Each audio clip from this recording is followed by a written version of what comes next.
Hey there guys.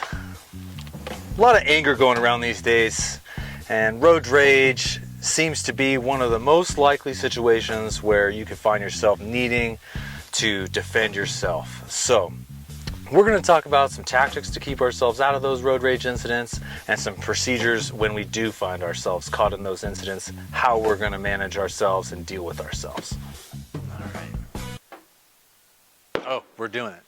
All right guys, so let's say we're on the freeway. We're going 63 miles an hour, and that's not fast enough for Joe Bob behind you. You find him really riding you close. Maybe you can almost hear him shouting. You can see him flipping you off and all kinds of fun things in the rear view. What are some things we can do? Hollow points, let's see. We can get out of Joe Bob's way, try to get off the freeway. If we have the space and it's safe, we can get up to that 65 miles an hour and see if that makes him happy. But if it doesn't, you know, we've got some options still. If we leave the freeway and he follows us, we can drive to a police station. We can call the police, let them know where we're at. We can call other people we know. We want to stay in public places so as we don't find ourselves alone with Angry Joe Bob. But one thing we definitely don't want to start doing is paying attention to other things. Definitely want to be paying attention to the road. We don't want to give in to the instinct of challenging Joe Bob. I'm your huckleberry. As much as it might hurt us physically and emotionally to check the ego, check the machismo, we're really gonna wanna keep ourselves calm and not add to the situation.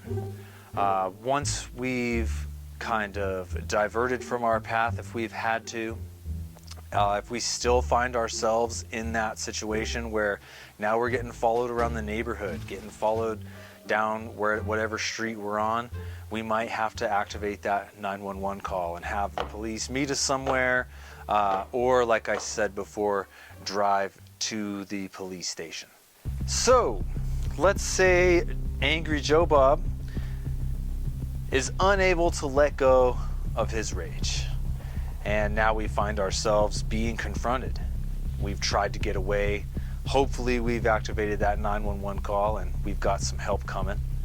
What do we do when now Joe Bob's getting out of the car and approaching ours? Say we had to stop because traffic got too thick, or because someone in front of you is crossing the street, or we've just ran out of places to go.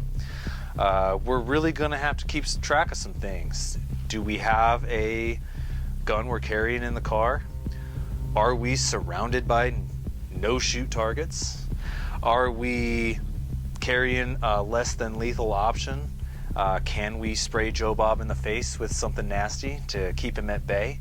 We're really gonna have to process the information, the environment around us, and be ready for a conflict, a physical altercation to ensue, because it's not our choice.